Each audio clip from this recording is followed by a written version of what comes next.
bullet would be in there. We don't use bullets at these things. You know why? Very dangerous. So they would tear the top off the cartridge with their teeth, and in there was the musket ball, still in their mouth. Don't swallow. Now you pour a little bit of the gunpowder from that cartridge into the pan of the rifle. Now the pan is exactly what it sounds like, a little tiny pan with an indent in it. You pour some powder into that pan, and then you need to close the little, it's called a frizzen. Looks like a hinged door, but it's called a frizzen. And it's hardened steel, and that's what's going to create the spark. Now if you pull that back, that traps that black powder in that pan. And it's trapped there because that's what the flint is going to spark to make this weapon fire. So once that black powder is now a little bit is trapped in that pan, there's a tiny hole to the left of that pan. Very important that that hole is always clear, because that's the ignition for this gun. The next thing they do is they're going to lower the weapon, and they're going to pour the rest of that black powder down the barrel of the gun. Often these rifles are called muzzle loaders because you're loading it down the muzzle. You also put down the paper wadding, and you ram it with the ramrod. Now that's this piece of steel that you now see that's attached to the gun. They pull that out, push it down the barrel, and then ram that, because if you don't get that rammed down, when the black powder ignites the powder that's in the barrel, there won't be enough torsion to be able to fire the bullet. So there has to be really, really well rammed. Now, years ago when these rifles were first invented, they used to give them a small hammer. Because of the rifled barrel, it made it very hard to get the ramrod down the barrel. So they issued the rifleman with a small hammer to hammer it down. But over the time, those hammers were lost, like every toy. You lose a little bit of the toy, don't you? Can't find it. So it just meant that they had to ram it harder, because they didn't have their little hammer. So that's now rammed down. The ball would now go down that. We don't use a ball. You'll remember why, because I've just said, very dangerous, no risk assessment. And the ball is now, that gun is now loaded and ready to go. Now, we've done that in slow time. In a minute, we're going to see how fast they can actually do that.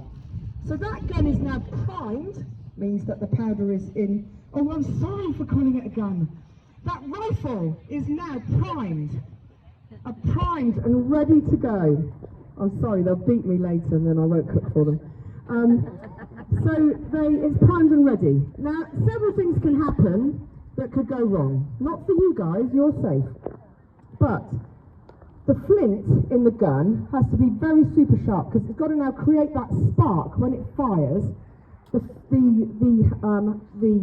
flint will fly forward, hit the frizzen, spark the powder in the pan. That will ignite the powder in the barrel.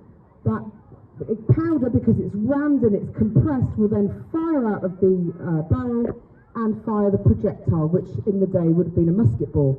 If it just creates a flash in the pan and doesn't ignite the powder in the barrel, that's a flash in the pan. And that's where that statement comes from. It's a flash in the pan, all like flash but no action.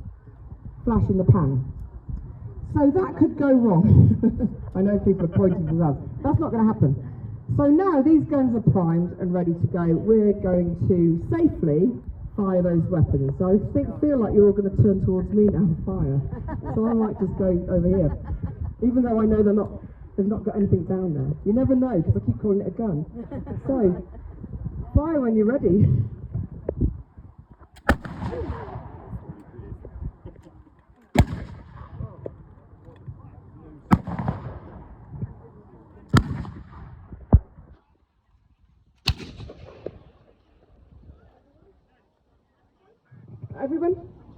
Everybody fired?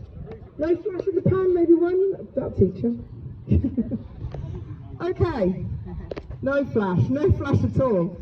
Okay, so we have very strict rules. If there's misfires, you call the misfire, and then you have to wait a few seconds because there might be some burning embers. So you don't want to start re-priming your rifle if you've got some sparks and some embers still going, because as soon as you start to pour a little bit of powder back in that pan, it may ignite what's in there, and you might be looking down. Well, none of these guys will be looking down the barrel of a gun, but you never know who else is. So that's the demonstration. So in slow time, now can they do 3 of those in a minute? Or can we just say, let's see how quickly they can do 3 of those, rather than 3 in a minute? So, I think some people have been chosen to do the competition. Oh, Sergeant, you look so excited about this.